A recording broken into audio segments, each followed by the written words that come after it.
Milliy qahramon Mijit Selingni eslayman. Abdori Abdurshid Hoji Kerimi. Davomi. Qo'mondan Mijit Soqining qurolliq qo'zg'olonga qo'shgan to'kpisi nihoyatda zo'r bo'ldi. Sharq Turkiston Xalq Inqilobi partiyasi Qashqar sho'ba byurosi Qashqarda qurolliq qo'zg'olon ko'tarish vazifasini topshirib olgandan keyin qurolliq qo'zg'olonning tayyorlik xizmatlarini ishlashga jiddiy tutish qilindi. Qo'zg'olonning ikkinchi harakat yo'nalishi Qashqar, Opal, Toshmiliq, O'ytog', Mo'ji, Tog'orma, Suvashdovan, Toshqo'rg'on, Pokiston, Afg'oniston, Kashmir qatorliq yo'nalishni asos qiladi. Mubada qo'zg'olon mag'lub bo'lgan taqdirda chekinish yo'llarini puxta hozirlab, chorlash xizmatini elib berishga to'g'ri keladi. Bu intayin mushkul va mushaqqatli vazifa edi. Qurolliq qo'zg'olonga rahbarlik qilish komiteti Milliy qahramon Mijit Selingni bu ishning hoddasidan chiqa oladi deb qarab, chorlash xizmatini Mijit Selingga topshirdi. Milliy qahramon Mijit Seling o'zining yaqin, ishonchli odamlardan bir nechini elib, o'zi bosh bo'lib, Opal, Toshmiliq, O'ytog', Suvash, hatto Toshqo'rg'onning hozirgi qo'njirab eg'izigacha berib, yerlik xalq bilan uchrashib, razvedka qilib keladi hamda O'ytog', Mo'ji, Tog'orma degan yerlardagi atalmish Xitoy davlat mudofaa armiyasining o'rinlashish, qurol yaroq manbasidan tortib, tafsiliy bir qo'lliq ma'lumot elib kelib, qurolliq qo'zg'olonga rahbarlik qilish komitetiga topshirdi. Qaytish safarda Toshqo'rg'on yo'lini yasayotgan Xitoyning tajovuzchi armiyasiga uchrashib qilib, ular bilan bir qapas qurolliq to'qinishib, Xitoy armiyasini ozdirib, omon-eson g'alaba bilan qaytib keladi. Mijit Selingning shu qatimqi elib kelgan harbiy ma'lumoti nihoyatda muhim rol o'ynaydi. Qo'mondan Mijit Seling elib kelgan harbiy ma'lumot bo'yicha qurolliq qo'zg'olonning harakat yo'nalish loyiha xaritasi sizib chiqilgan edi. Bu xarita keyingi kunlarda dushman qo'liga tushib, Tog'orma, Mo'jidagi armiya katavashlarining jazolanishiga sababchi bo'lgan ekan. Mijit Selingning Makit Zarafshon mustaqil polkini tashkillab qurishdagi roli zo'r bo'lgan. Atalmish madaniyat inqilobi toza yuqori pallaga chiqqanda, Makitdagi Xitoy tajovuzchilariga qarshi isyonchi kuchlar Muhammad Emin Qodirning yetakchiligida harakatlanib, o'zining tashkiliy asosini qurdi. Bu tashkilot qarshi tarafning besimiga uchrab, Makitda put terab turolmay, Qashqarga chekinadi. Ularning chekinganlik xabarini anglagan Mijit Seling Chinavaq mehmonxonasidan ularni izlab tepib, ular bilan uzun mo'ngdishib, qaytadan tashkillanib, yangi boshdan ish boshlashni buyurdi. Shundaqla bir yurish qurol yaroqlarni berib, qaytadan isyon ko'tarib, Makit naisining huquqini tortib olishga undaydi. Muhammad Emin Qodir Makitga borgandan keyin xalq ommasini qaytadan qo'zg'ab, qurol kuchi bilan noylik hukumatning ichiga bostirib kirib, bir qism Xitoy amaldorlarini tutib, o'lim jazosiga hukm qilib, doriga esib, xalq olam oldida sazoy qiladi. Qolgan Xitoylar noylik xalq hukumatining ichiga kirib, yo'shirnadi. Ba'zilari noylik qurolliq bo'limning ichiga kirib, ularning himoyasida jinini saqlaydi. Shuning bilan Makit maxfiy qo'zg'olonchilar qo'liga yangidan o'tadi.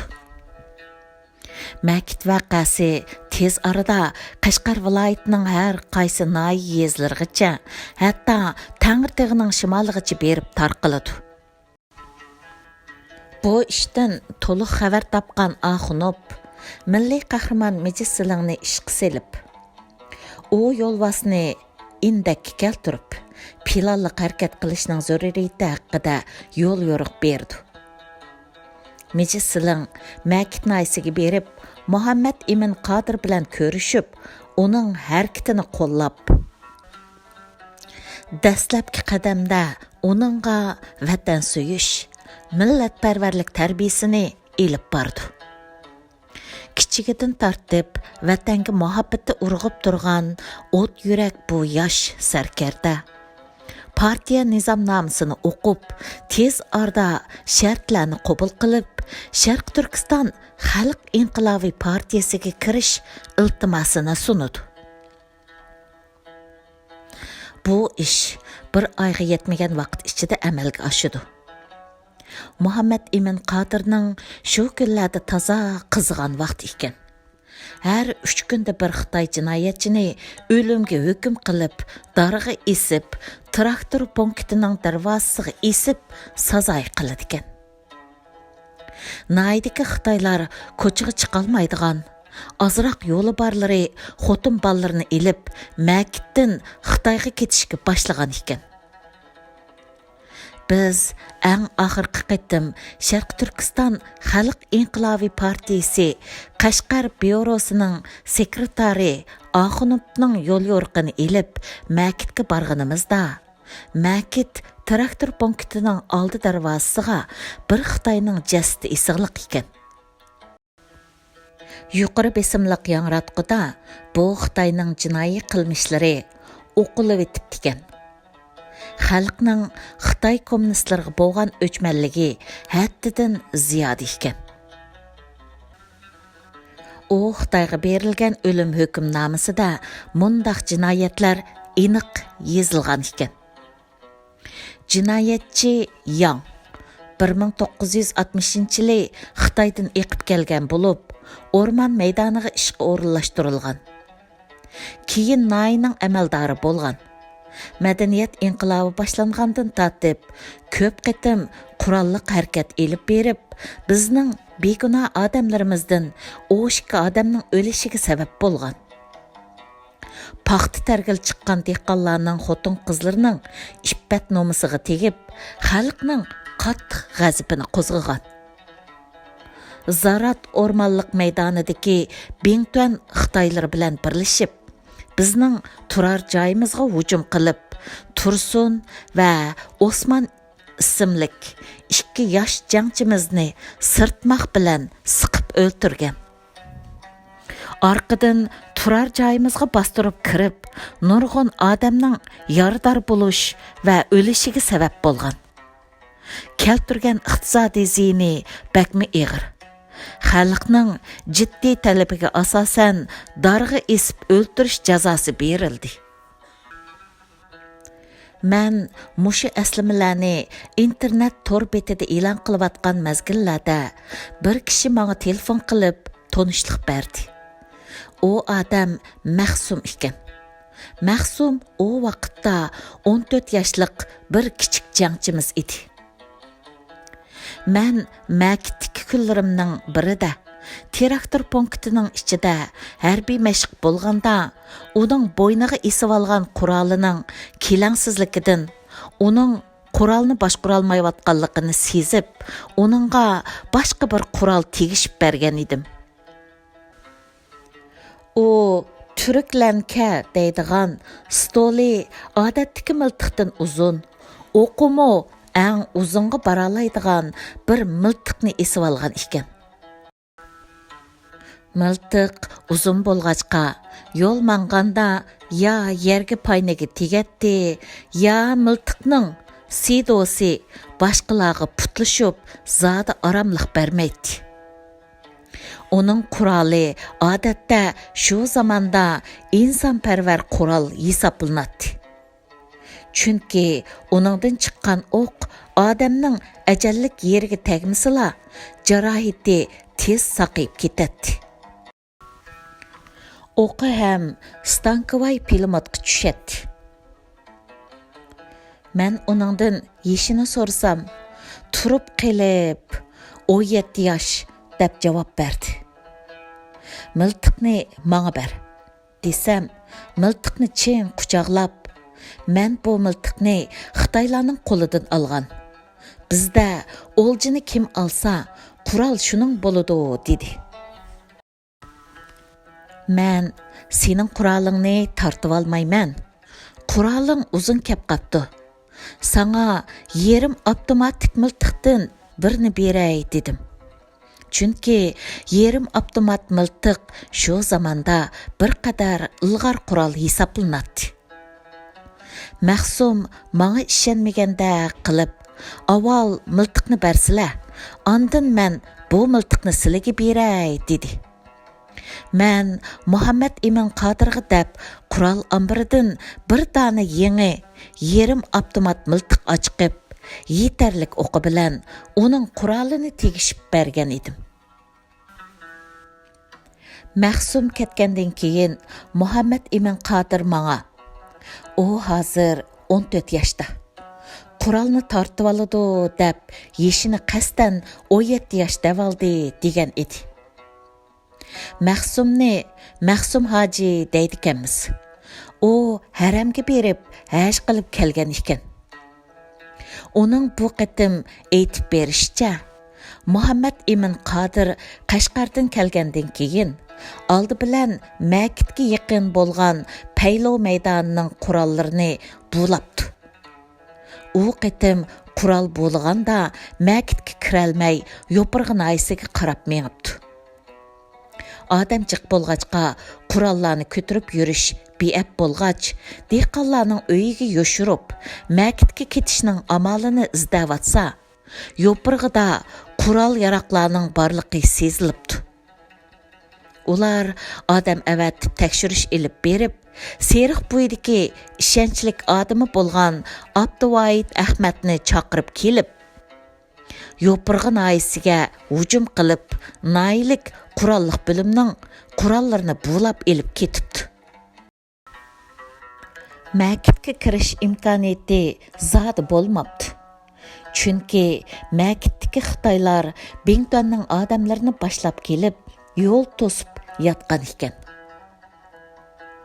Ular Makitga kirolmagandan keyin yo'l yo'nalishini o'zgartib, Maralvish tarafga mengibdi.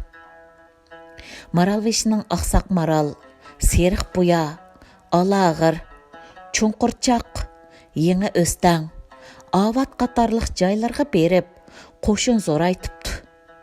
Seriq Buyini tayanchi istikam qilib, Abduvoyid Ahmadni qo'mondan qilib bekitibdi. Ularning qo'shini ichida Yo'pirg'idan kelib qo'shilgan askarlarmi bor ekan. Bu qo'shin bir mezgil Maralbeshi noyisida turgandan keyin Makitdagi Xitoy qo'shinlari saqlaverib, zerkib, odamlari ozlig'ili boshlabdi.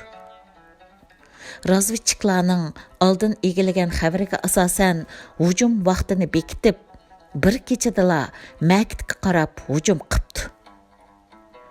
Tarap-tarapdan qistab kelgan Muhammad Emin Qodirning qo'shiniga taqobil turolmagan Makitdagi Xitoy qo'shinlari chekinishga boshlabdi. Dushmanlarning bir qismi harbiylarning gazarmalariga, yana bir qismi Zaratdagi Bingtuan tarafga qarab qechibdi. Muhammad Emin Qodir qo'shinlari harmay urush qiladigan ruhni joriy qildirib, Makitning Tumantal yesiga berib, yerlik xalq bilan maslahatlashib, Obulxon akaning qo'mondonligida Zaratdagi Bingtuanga hujum qilmoqchi bo'pti. Zaratdagi Bingtuan qo'shinlari yerim harbiy tusini olgan muntizim qo'shin. Qurollari har xil va maxsus tarbiya ko'rgan askarlar bo'lg'achqa, ularni oson bir taraf qila olmabdi. U urushda Muhammad Emin Qodirning yaqin odami bo'lgan hurmatga sazovar peshqadam ustoz Obulxon aka shehid bo'pti. Obulxon akaning o'limi Muhammad Emin Qodirga bakmi ta'sir qilgan ekan. O'zini to'xtatib ololmay, ko'zlaridan shu kuni yosh chiqqan ekan. Obulxon akani dafn qilganda Muhammad Emin Qodir o'zi Qur'on tilovat qilib, hammani yig'iltib etgan ekan.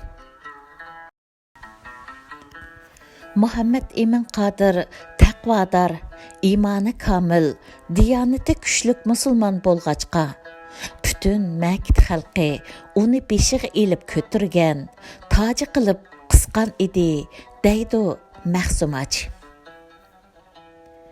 Shu qitim Chasi harbiy maydoniga borganda, Mahsumning deyishicha, Makitning yezlaridan boshqa Maralbeshining yezlaridan hatto hisobsiz odam kelgan edi. Qurollarni to'shish uchun 420 ot harvisi hozirlagan edik, deydi.